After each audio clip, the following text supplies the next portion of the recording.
శ్రీ గురుభ్యో నమ. హరి ఓం. ప్రేక్షక దేవుళ్ళందరికీ కూడా నమస్కారం.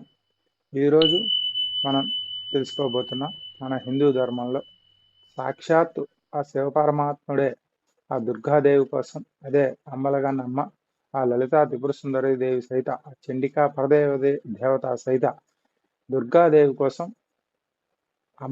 స్వయాన శివపరమాత్ముడే ఆ అమ్మవారిని జపిస్తూ తన కోసం ఆయన పిలిచిన మనకి సర్వకార్యాలు సిద్ధించడానికి ఆయన చెప్పిన ఒక శ్లోకం ఈరోజు మనం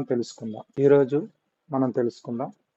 లక్ష్మీదేవి యొక్క కటాక్షం మనకు కలగడానికి ఏ మంత్రాలైతే ఈ మాసం మనకు వచ్చేది శ్రావణ మాసం కాబట్టి ఈ మాసంలో మనం ఏ మంత్రాలైతే చదువుకుంటే మనకు ఉపయోగకరంగా ఉంటుందో, అదేవిధంగా మనకి కావలసినవన్నీ దొరుకుతాయో, ఆ లక్ష్మీదేవిని ఎలాగ కటాక్షం చేసుకోవాలో తెలిపే మంత్రాలన్నీ కూడా మన ఛానల్లో ఇక నుంచి అంటే ఈ మాసం అంతా కూడా ప్రతిరోజు సాయంకాలం మీకు అందిస్తూ ఉంటాను.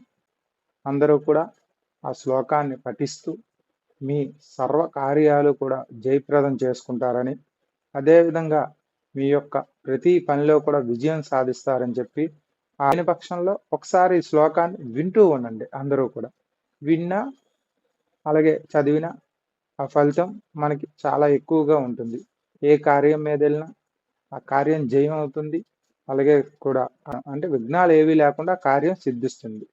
కాబట్టి ఆ శ్లోకం ఏమిటి అన్నది ఇప్పుడు తెలుసు. దేవి త్వం భక్త సులభే సర్వ కార్య విదాయనే లౌహి కార్యసిద్ధ్యర్థ ఉపాయం బ్రూహి యత్నతః. ఈ మంత్రాన్ని మనం ప్రతినిత్యం చదువుకుంటే సాక్షాత్తు ఆ దేవియే మనకి అన్ని కార్యాలు కూడా సిద్ధిస్తుంది అని చెప్పి, మనకి చండీ సప్తసతిలో సాక్షాత్తు శివపరమాత్ముడే అమ్మవారి కోసం జపిస్తున్న ఈ మంత్రాన్ని మనం ఈరోజు ప్రతిరోజు జపిస్తూ ఉంటే మనకు అన్ని కార్యాల యందు సిద్ధి కలుగుతుంది అన్నమాట. ఈ వీడియోని లైక్ చేసి మరిన్ని ఇలాంటి వీడియోల కోసం మా ఛానల్ సబ్స్క్రైబ్ చేసుకోండి. మన భారతదేశం యొక్క చరిత్ర, అలాగే మన భారతదేశం యొక్క వేదాలు, భారతదేశం యొక్క గొప్పతనాన్ని కూడా మనం తెలియజేయడానికి ఈ ఛానల్ ప్రారంభించాం. ఇంతకు మించి కూడా ఇంకా తెలియజేస్తూ ఉంటాం. అన్ని అద్భుతమైన మంత్రాలు, అలాగే దానికి ఎలా చేయాలి, ఏం చేయాలనే వివరాలు కూడా త్వరలో మీ అందరికి కూడా అందిస్తాం. ఈరోజు మనం శ్రావణ మాస సందర్భంగా మంత్రాన్ని ఏ మంత్రం చెప్తే మనకి పోయిన బంధువులు అంటే తప్పిపోయినా లేకపోతే విరోధం ఉన్న బంధువులు మనతో కలుస్తారు. అదేవిధంగా పోయిన ధనాన్ని అంటే చేజార్చుకున్నా లేకపోతే రావాల్సిన ఎవరికైనా ఇచ్చి మర్చిపోయినా ధనం రావాలంటే, అదేవిధంగా కీర్తి ప్రతిష్టలు, కొన్ని మాటల వల్ల కీర్తి ప్రతిష్టలు ఒక్కోసారి తగ్గిపోతూ ఉంటాయి. అలాంటి కీర్తి ప్రతిష్టలు కూడా ఎలా తెచ్చుకోవాలి తెచ్చుకోవాలనే బాధతో మనం ఉంటాం. ఆ బాధను కూడా పోగొట్టే ఈ మంత్రాన్ని ప్రతినిత్యం కూడా ఈ మాసం అంతా అందరూ చదువుకుంటే, లేదా విన్నా సరే, ప్రతినిత్యం ఇది విన్నా సరే, ఈ మంత్రాన్ని ప్రతినిత్యం కూడా వినండి లేదా చదవండి. శ్రీ మహాలక్ష్మియే నమః అనుకుంటూ ప్రారంభిద్దాం.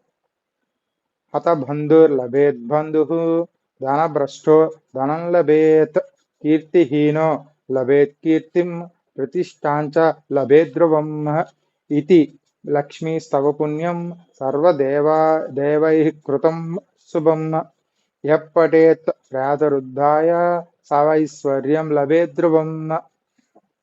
చూసారా మంత్రం ఎంత అర్థం ఉందో? మరోసారి చదువుకుందాం మళ్ళీ కూడా. అత బంధుర్లభేద్బంధుం ధనభ్రష్టో ధనం లభేత్ కీర్తిహీనో లభేత్ కీర్తిం ప్రతిష్టాంచ లభేద్ధ్రువం ఇది లక్ష్మీ స్తవ పుణ్యం సర్వదేవైః కృతం శుభం యః పఠేత్ ప్రాతరుత్థాయ సవైశ్వర్యం లభేద్ధ్రువం.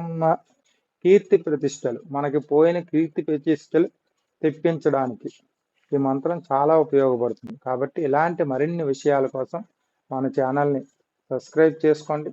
అదేవిధంగా మన ఛానల్ యొక్క ఈ వీడియోని లైక్ చేసి శ్రీదేవి యొక్క మరొక ముఖ్యమైన మంత్రాన్ని, శ్లోకాన్ని, ఇది కూడా ప్రతినిత్యం మనం పఠించిన లేక విన్నా, అంటే చదివినా లేక విన్నా కూడా ఆ అమ్మవారి యొక్క కరుణా కటాక్షం మనకి ఎల్లప్పుడూ కలుగుతూ ఉంటుంది. అలాగే మన యొక్క బాధలన్నీ కూడా తీరిపోతాయి. మనకి ఎటువంటి ఉపద్రవం కూడా రాకుండా అమ్మవారే కాపాడుతుంది. ఇలాంటి మరి విధంగా ఈరోజు మనం మంత్రంలోకి వెళ్దాము. అదే విధంగా ఎప్పుడులాగా ఓం ఐం హ్రీం శ్రీం శ్రీ మహాలక్ష్మియే నమః అనుకుంటూ ఆ అమ్మవారిని స్తుతిస్తూ ఆ మంత్రాన్ని మనం చదువుకుందాం. ఓం శ్రీ మహాలక్ష్మియే నమః. సర్వసంకరో దోషాగ్నే సర్వప్రదవాజనాశిని సిద్ధిలక్ష్మి మహాలక్ష్మి మహాలక్ష్మి నమోస్తుతే.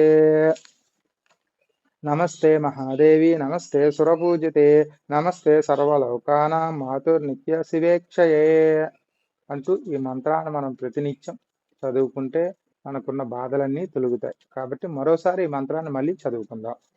సర్వసంకర దోషాగ్నే సర్వప్రదవనాశిని సిద్ధిలక్ష్మి మహాలక్ష్మి మహాలక్ష్మి నమోస్తుతే.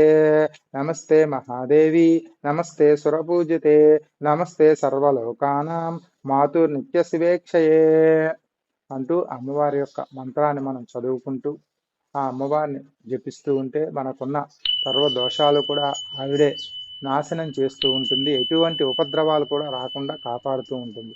కాబట్టి రేపు ఇంకో మంత్రంతో ఇంకో శ్లోకంతో మళ్ళీ కలుసుకుందాం.